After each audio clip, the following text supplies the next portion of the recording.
नमस्कार, मैं अजय कुमार शर्मा और आप देख रहे हैं नगरी न्यूज। और आज हम खड़े हैं रविंद्र मंच पर। दरअसल काफ़ी समय से रविंद्र मंच बदहाली के आंसू रो रहा है।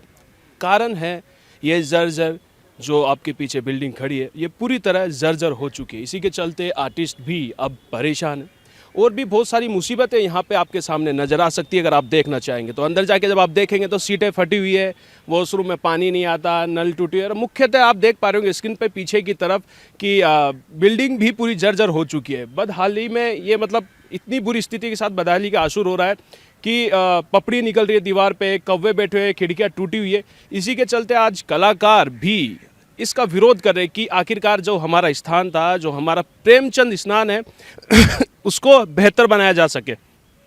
लेकिन सरकार सिर्फ इसे अनदेखा कर रही है और सिर्फ अनदेखा कर रही है, कोई जवाबदेही नहीं है, ना ही कोई जवाब देना चाहता है। अब मैं सबसे पहले पूछना चाहूँगा आपसे कि आखिरकार ये जो हालत है रविंद्र मंच की, इस हालत में क्यों खड़ा है? बदहाली का जो कारण है वो निश्चित रूप से एक तरफ तो आप सरकार को बताइए, निश्चित रूप से सरकार इसके लिए जिम्मेदार है, किंतु कलाकार और समस्त जो सांस्कृतिक कर्मी हैं, संस्कृति कर्मी और इसके अलावा जनता, उसकी भी ये जिम्मेदारी है, दायित्व है कि इसका पुरजोर विरोध करे इस भ्रष्टाचारी व्यवस्था का, और कुछ ऐसे विकल्पों के साथ में सक्रियता से रचनात्मक काम करे जिससे कि सारा बदलाव सामने आ सके और सब कुछ अब क्लियरली सारी चीज़ें आगे सामने उभर के आए। और इसके मैं मानता हूँ कि ये जो शुरुआत है, ये आंदोलन है, एक बहुत बड़ी मुहिम है, ये बिगिनिंग है, किंतु ये भ्रष्टाचार के अंत के साथ समाप्त होगा। तो मैं आपसे भी पूछना चाहूँगा, आपने जवाहर कला केंद्र में भी दिया कुमारी जी से मुलाकात की थी और पदोन्नति को लेकर आपत्ति जताई थी कि ये गलत तरीके से हुआ है। तो इसी तरीके से रविंद्र मंच क्यों नहीं सुधर पा रहा है?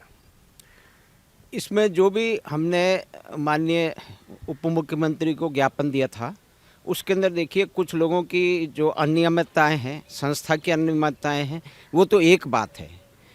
इसके अंदर प्रशासनिक कमजोरियां रही हैं, उसके कारण ये सब हासिल हुआ है। लेकिन हमारा उद्देश्य सिर्फ वही नहीं है कि कुछ लोगों को निकाला जाए या कि एक संस्थान के अंदर जो है ना सुधार कर दिया जाए।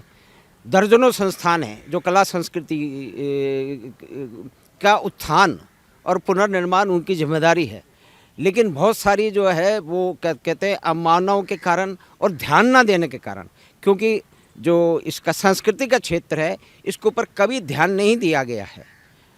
जवाहर कला केंद्र में अगर उसका संविधान, ये आश्चर्य की बात होगी कि आप वहाँ पूछिए अधिकारियों से कि कितने लोगों ने वो संविधान पढ़ा है, क्योंकि उसको दबा के रखा गया। क्योंकि संविधान लागू हो जाएगा, गवर्निंग काउंसिल लागू हो जाएगी, प्रोग्रामिंग क्रिएट हो जाएगी, तो कुछ लोगों ने सारे एक बड़े संस्थान को अपने चंगुल में ले रखा है। तो लेकिन ये इस तरह की व्यवस्था इतने लंबे समय तक चली कैसे? निश्चय ही इसमें प्रशासनिक खामियां नहीं है। हम ये आशा करते हैं कि अब सुधरनी चाहिए। अच्छा, बात रही अब जवाहर कला केंद्र की, जब बात करें तो अब तक तो कार्रवाई हो चुकी है, उनकी मतलब डिमोशन कर दिया गया, उनका जो पदोन्नति किया गया था उनको निम्न स्तर पर ला दिया गया, जो भी जिनका 5 कैंडिडेट का किया गया था। लेकिन क्या उस पर जांच होनी चाहिए थी कि नहीं होनी चाहिए थी? मतलब कि एक तो सरकार अपनी चीज़ों को छुपाने में लगी हुई है, दूसरी तरफ कुछ कोशिश या कुछ प्रयास भी कर रही है, तो ये कुछ अनदेखी चीज़ें हैं। इस पर आप क्या कहना चाहेंगे? आप भी जानते हैं अच्छी तरह से, आप ब्यूरोक्रेसी को हमसे ज़्यादा समझते हैं, पत्रकार हैं आप, तो निश्चय ही ब्यूरोक्रेसी का एक बहुत बड़ा अंग है जो अपने साथियों को बचाने के जो 24 घंटे प्रयास में लगा रहता है।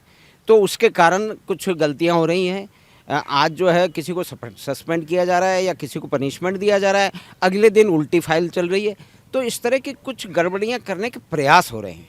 हमारी तो सिर्फ यही आशा है, क्योंकि हम पॉजिटिव एस्पेक्ट के साथ में करना चाह रहे हैं कि जो भी कुछ हो गया, गलतियाँ हो गई, गलतियों को सुधारिए और आगे बढ़ें, और इसमें समुचित सुधार होने चाहिए। रविंद्र मंच आज बदहाली का आंसू रो रहा है और काफ़ी समय से।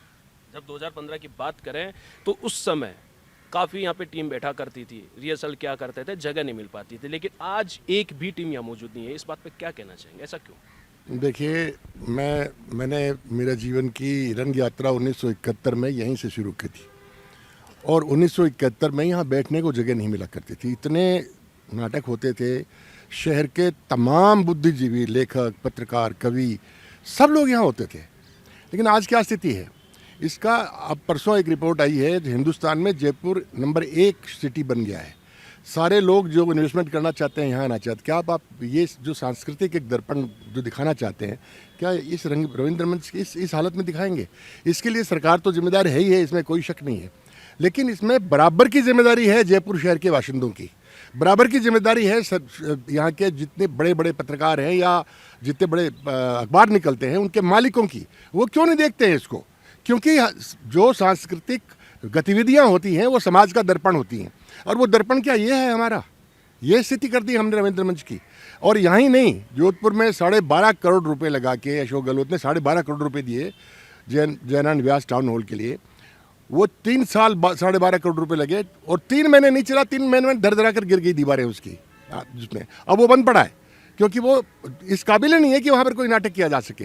तो वो 12 करोड़ में से 6 करोड़ रुपए खा गए। अब इनकी कोई जिम्मेदारी नहीं है, कोई किसी हम बराबर लिखते जा रहे हैं, सबको कहते जा रहे हैं, जिसने खाया उसका नाम लिख के दे रहे हैं, हाईकोर्ट के अंदर केस चल रहा है, कोई सुनवाई नहीं हो रही है। वो तब तक नहीं होगी जब तक जन चेतना नहीं होगी। सिर्फ सरकार को हम कितना ही ज्ञापन दे दें, वो फाइल में लिख देंगे सीन एंड फाइल, हो गया फाइल वो। इसके बाद क्या होगा? जब तक जन चेतना नहीं होगी, जब तक शहर के बाशिंदे नहीं जागेंगे। कहाँ हैं आज हम लोग यहाँ खड़े हैं, कहाँ हैं लेखक कवि, बड़े बड़े पत्रकार, बड़े बड़े लेखक, बड़े बड़े कवि, उनकी संवेदना कहाँ है, किधर है? आज यहाँ क्यों नहीं है वो लोग सब? इसलिए हमको ये सोचना पड़ेगा कि सरकार की तो कमियां हैं ही हैं, निश्चित है, इसमें कोई डाउट नहीं है। आप देखिए जो राजस्थान संगीत नाटक एकेडमी है, उसका एक आदमी को 35 लाख का टोटल बजट है नाटक का, उसमें से 30 लाख रुपए रतन थीम को दे दिए गए। 35 में से 30 लाख रुपए, 35 लाख पूरे राजस्थान के नाट्य संस्थाओं के थे, और 3 नाटक करके गया 1-1 घंटे के, और 30 लाख रुपए ले गया। तो ये जो काम जिन हाथों में है, बाबुओं के हाथों में है, उनको न तो कला की कोई जानकारी है, न संस्कृति की कोई जानकारी है। वो समझते ही नहीं है क्या चीज़ है। वो इसको अपना एक प्रशासनिक काम समझते हैं, और प्रशासनिक काम ऐसे ही होते हैं जब तक हम सब लोग एकदम से समाज को जागृत नहीं करेंगे और लोगों को कहेंगे नहीं कि तुम कौन, उनकी आत्मा को जब तक हम कुरेदेंगे नहीं, तब तक स्थितियाँ नहीं बदलेंगी। और स्थितियाँ तभी बदलती हैं जब समाज जागता है। जयपुर इतना बड़ा शहर है, आज पूरे हिंदुस्तान में, क्या दुनिया में इसका नाम है, लेकिन हमारी रविंद्र मंच की स्थिति ये है। तो इसके लिए बहुत दुख होता है देखकर। आपने अभी एक लाइन बोली कि कलाकार इस रविंद्र मंच के साथ नहीं है, चाहे संगीत से जुड़ा हो, चाहे नाटक करता हो, तो क्यों नहीं है? इसका कारण आप बता सकते हैं? देखिए, अब बहुत बड़ी चीज़ है व्यावसायिकता। हमारे ज़माने में लोग अपने घर से स्कूटर में तेल डलवा के या साइकिल पे या पैदल कैसे भी आते थे। आज का जो कलाकार है वो चाहता है कि मैं 2 दिन आऊँ तो मुझे 2 दिन का कितना रुपया दोगे, कितना रुपये पर डे दोगे। ये स्थितियाँ हो गई हैं। इतनी बड़ी व्यवस्था, अब उस व्यावसायिकता को पूरा करने का साधन नहीं है। आप बेंगलोर का उदाहरण देखिए, नंदन नीलकणी की वाइफ ने 55 करोड़ रुपए लगा के एक वहाँ पर एक थिएटर बनाया, और वो थिएटर एक दिन खाली नहीं रहता है, चलता है बराबर। क्योंकि बेंगलोर का नागरिक जागरूक है, वहाँ के उद्योगपति जागरूक है, वहाँ के जो कवि हैं, लेखक हैं, सब वो अपनी संस्कृति को सहेजना चाहते हैं। और हमारे पास जो इतनी बड़ी थाती है, ये एक सिर्फ बिल्डिंग नहीं है, ये हमारी स्मृतियों में बहुत बड़ी यादें हैं, हमारे जीवन का एक हिस्सा है। हमने यहाँ जीवन जिया है, जीवन की शुरुआत करी है। और आज की स्थिति क्या है, हमारा शमशान यहीं दिख रहा है। हम कहीं मरेंगे जलेंगे वो तो अलग बात है, लेकिन ये शमशान ही दिख रहा है, और उसके लिए हम सब जिम्मेदार हैं।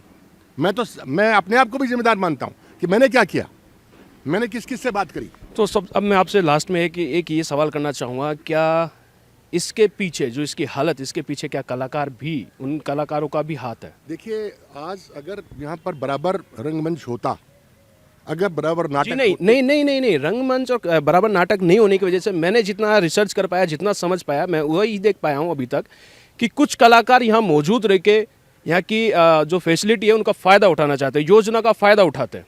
दरअसल पत्रकार लगातार उनसे बात करते हैं, तो एक तरफ एक आर्टिस्ट जैसे आप मौजूद है, आप एक तरफ तो बोलते हैं कि नहीं ये गलत हो रहा है, इसे सुधरना चाहिए, दूसरी तरफ बोलते हैं कि सब कुछ ठीक है, तो आदमी करेगा क्या? तो ये कलाकार कहीं ना कहीं कलाकार भी एक मौजूद है इसके पीछे। आपने एक बहुत अच्छा शब्द काम लिया है, और मैं उसको एम्फेसाइज करना चाहता हूँ, योजना, ग्रांट।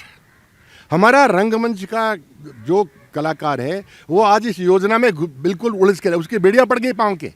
यहाँ मैं गाड़ियाँ दूंगा सरकार को, शाम को जाके चमचागिरी करूँगा, मेरे को 10 लाख रुपए का प्रोजेक्ट चाहिए, मुझे 1 लाख रुपए का प्रोजेक्ट चाहिए, उनको मिलता है।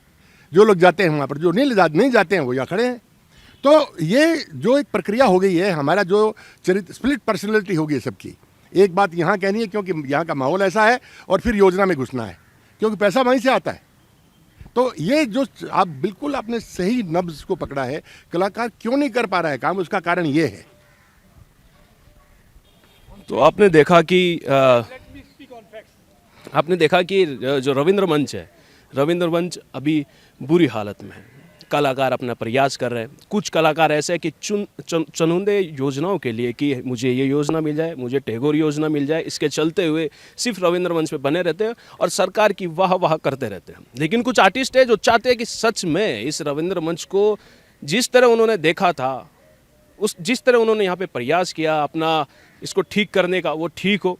जिस तरह उन्होंने देखा कि रविंद्र मंच जिस हालत में पहले हुआ करता था, काफ़ी टीमें यहाँ प्रैक्टिस किया करती थी, रिहर्सल किया करती थी, वो हाल वापस बने। लेकिन फ़िलहाल अभी बुरा हाल है और बुरी स्थिति है। रविंद्र मंच टूटने की हालत में है। दीवारें जर्जर हो रखी है, पानी टपकता है, छत पे से पानी लगातार टपकता रहता है, दीवारें बुरी हालत में है और बिल्डिंग कभी भी यानी कि गिरने की संभावनाएँ भी बनी हुई है।